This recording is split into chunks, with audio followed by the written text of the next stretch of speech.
ఆంధ్రప్రదేశ్ రాజధాని అమరావతికి చట్టబద్ధత లభించింది. ఇక ఆల్ హ్యాపీస్ అని కూటమి భావించింది. ఇక్కడే ట్విస్ట్ ఇస్తున్నారు వైసీపీ నేతలు. లక్షల కోట్లు అమరావతిలో పెడితే అభివృద్ధి అంతా ఒకే చోట కేంద్రీకృతమైతే ఏపీలో ప్రత్యేక రాష్ట్ర పోరాటం వస్తుందన్నారు మాజీ మంత్రి ధర్మాన ప్రసాదరావు. మరోవైపు అమరావతిపై వైసీపీ కుట్రలు ఇక చెల్లవన్నారు టీడీపీ నేతలు. మావిగనంటే జనం నవ్వుతున్నారన్నారు. నవ్యాంధ్ర నవరాజధానికి నయా సవాళ్లు ఎదురవుతున్నాయి. ఆంధ్రప్రదేశ్ కు వచ్చిన అంతంత మాత్రం నిధులను కేవలం అమరావతి అభివృద్ధికే ఖర్చు చేస్తే ఉత్తరాంధ్ర రాయలసీమ పరిస్థితి ఏంటని ప్రశ్నించారు వైసీపీ నేత ధర్మాన ప్రసాదరావు. ఒక ప్రాంతం అభివృద్ధి చెందితే అక్కడి ప్రజలకు దురాశ కలుగుతుందన్నారు ధర్మాన ప్రసాదరావు. హైదరాబాద్ పరిస్థితి వస్తుందన్నారు. హైదరాబాద్ లో ఉత్పన్నమైనటువంటి దురాశే మనకు బయటకు పంపించేటువంటి కారణమైంది. మళ్ళీ ఈనాడు మీరు ఇలాగే మా ఆంధ్ర నోరు నొక్కి మా తాలూకు జీవితాలని బుగ్గు చేసి మీరు ఈ డబ్బంతా అక్కడ పెడితే ఇదే రిపీట్ అవుతుంది.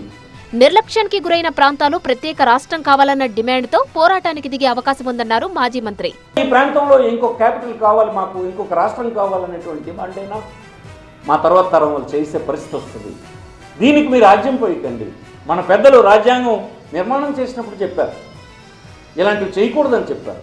మరోవైపు వైసీపీ నేతలకు కౌంటర్లు ఇస్తున్నారు కూటమి నేతలు. వైజాగ్ ప్రజలు వైజాగ్లో కూడా మాకు క్యాపిటల్ ఇక్కడ వద్దు అని స్పష్టంగా చెప్పారు. ఆ విషయాన్ని వైసీపీ ఉత్తరాంధ్ర నాయకులు ఏదైతే ఈరోజు అనవసరమైనటువంటి రాద్ధాంతం చేస్తున్నారో దాన్ని ప్రజల తీర్పుని వాళ్ళు గమనించాలి. First point. వైసీపీ సూచించిన మావిగన్ కూడా సిఆర్డీఏ పరిధిలోనే ఉందన్నారు టీడీపీ ఎంపీ కేసినేని చిన్ని. వీళ్ళ నాయకుడేమో మావిగన్ అంటాడు, ఇతనేమో విజయనగరం, శ్రీకాకుళం, విశాఖపట్నం అంటాడు, ఇంకోడేమో గ్రేటర్ రాయలసీమ అంటాడు. ఈ వీళ్ళల్లో వీళ్ళకే సఖ్యత లేదు.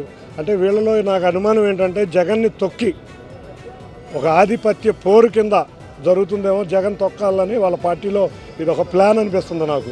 ఎందుకంటే సజ్జల రామకృష్ణారెడ్డి మావిగన్ అంటాడు, ధర్మాన ప్రసాదరావు విశాఖపట్నం అంటాడు. మరోవైపు ఏపీ రాజధాని అమరావతి అంటూ సీఎం చంద్రబాబు ట్వీట్ చేశారు. అమరావతి చట్ట సవరణ బిల్లుకు ఆమోదముద్ర వేసిన రాష్ట్రపతి ముర్ముకు ధన్యవాదాలు తెలిపారు. ఇక అమరావతి అజరామరమన్నారు చంద్రబాబు.